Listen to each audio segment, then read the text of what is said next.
Hello, it's Patrick Barlotta. I want to jump back into our series and give a quick introduction to ratios themselves. So, in the next couple lessons, I'm going to cover specific ratios across these categories, but I thought right now it might be good just to talk about ratios. First, why do we have ratios and metrics? I want to use those interchangeably. So, a metric is just a way of representing numbers, amounts, financial things that change over time. Ratios, some things are specifically called ratios, but think of them as like numerical ways of looking at aspects related to company performance at a moment in time, over time, etc. Why do we use ratios and metrics? The basic idea is they're summary statistics, usually much easier to digest than raw numbers, and they give us a general depiction of how the company is doing. And then, obviously, what I think is most important is tailored to specific areas. So we have a whole bunch of them, right?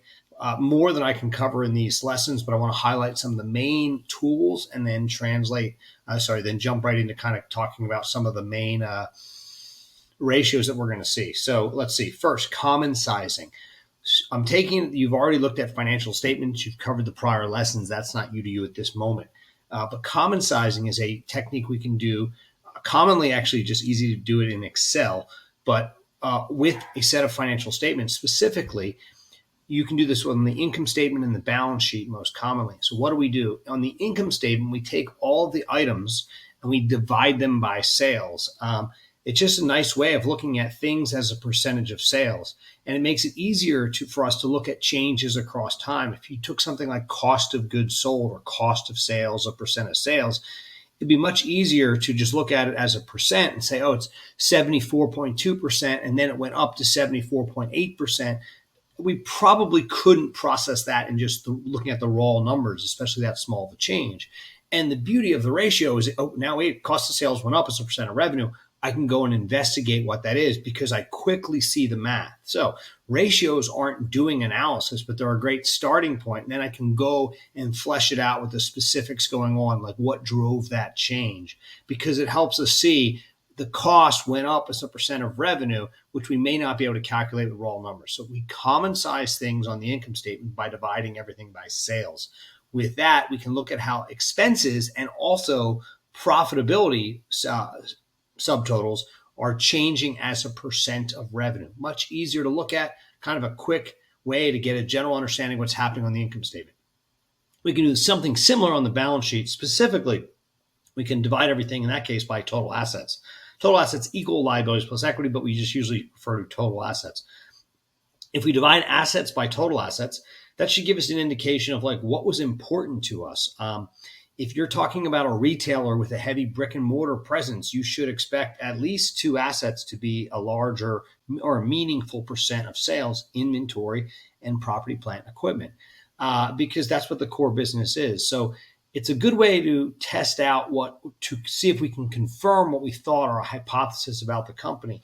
Do we expect them to have lots of inventory, have sales on account, have intensive capital intensity, so they have a lot more fixed assets like property, plant, and equipment? If so, then those items should be a larger percent, not as a total dollar amount. That's not very useful, but as a percent of total assets. So restating this, common sizing on the balance sheet on the asset side gives us a general understanding of, in proportion to the other things, which assets did we invest in? Or you could say it in a more fancy way, where did we deploy our capital in this specific assets? And that should be related to what we do as a business.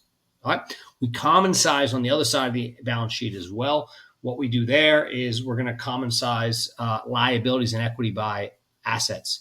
And what we can look at there a little bit is like our first lens into how are things financed. So like what percent of our liabilities of total assets gives us a general idea of like what percent are our assets financed by liabilities?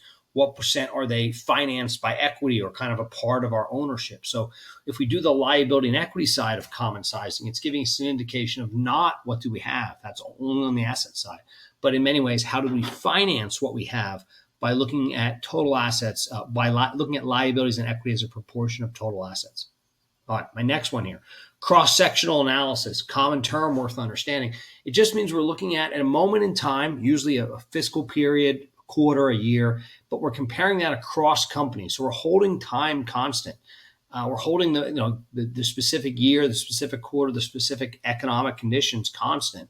And we're saying, how do different companies perform? So as a result, cross-sectional analysis requires, one, we've determined the time we're going to look at, and two, we have at least more than one company to look at. So like at least two companies to look at. We could look at 5, 6, 2, whatever else, but we're looking at more than one companies. And there we're trying to say, look, we know this major macroeconomic thing is happening, or did happen, or this period has passed. How did these companies perform differently in that specific context? So that's cross-sectional analysis. Time series analysis would be looking at one company and then comparing it to itself over time. So if we're looking at, the last 5 fiscal years, the last 10 fiscal years, the last 16 quarters of a company's performance, and then we're trying to look at trends, conditions, are they profitability increasing, deteriorating, et cetera, that would be time series analysis. We're obviously letting time pass in terms of the reporting periods, but we're holding the company or the company under scope, the one we're looking at, constant. How has one company's performance changed over time? Time series analysis. Cross-sectional analysis. At a moment in time, how have different companies performed? And then some general categories, each of which I'm going to elaborate in the quick lessons that follow. Profitability, I'm going to start with what's on the income statement. There's different ways of measuring profitability. Well, there's lots of ways of doing this first and foremost, but there's even different ways within the income statement. So a good way to we covered this to a certain extent, we covered the income statement. I just want to talk specifically about the profitability metrics in the next lesson. Efficiency. Efficiency, we'll talk about, is actually a combination of the income statement and the balance sheet. In many ways, it's how do we use our assets, or technically also our liabilities, to do things. And so it has nothing to do with how much money do we make per unit of sales or something like that, but it is related to how we have assets. Like there are things at our disposal we can use. How efficiently do we use them, right, to generate revenue in most cases, all right? Liquidity. How are we doing with respect to specific current period cash flows or things that can translate to cash? So we have different metrics of looking at this. And this is extremely important if we're worried about our ability to stay in business for even a short horizon. Like, hey, are we going to be able to pay our bills in the next 30, 60 days?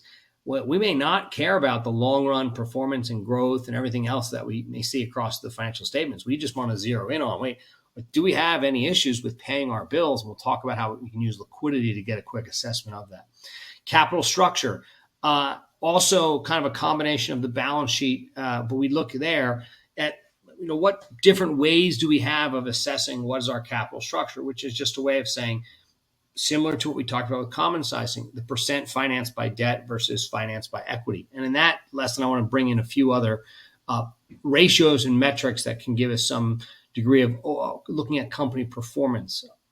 Last one, solvency, and I put a question mark there. There's people who describe solvency with different metrics, actually kind of equating that to capital structure. And of course, your ability to pay off all of your obligations over time is solvency. So it's like, can you as a business stay in business now, stay in business over the long run, because you can pay off all of your obligations when they come due, not just the ones coming due in the next 3 months or the next year, but all of them as they come due. That's effectively what we're trying to get at solvency. But I want to jump in here just as a quick reminder of what is already a good metric of solvency. And that answer is, in many ways, if you think about it, I've mentioned this before, and I want to keep emphasizing it. What is the goal of your core business? To generate value for your customers, your revenue, and have expenses that consistently over time are less than your revenue. And if you're able to do that, which is just positive net income, right? That's your positive net income over time, not at one moment in time, not one quarter. That's not what I mean. But your ability to generate positive net income, meaning revenue, value generated to your customers, that's greater than the expenses incurred in running your business. That's the best depiction we have of solvency. Your ability to consistently have positive net income, generate more revenue than your expenses. Which expenses? I'd really argue all of them, right? So that's where completeness may work well.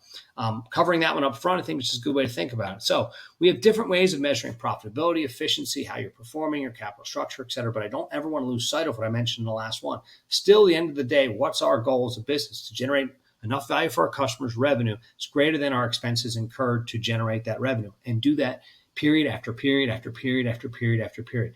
Not only is that a good lens to think about in running a business, but on top of that, that's really what we care about once we get put on our hats of being an analyst, doing valuation, et cetera. Any of those other kind of tasks that we have, we still want to emphasize the importance of understanding, what do they sell, what are the expenses they incur, and how do those work out over time.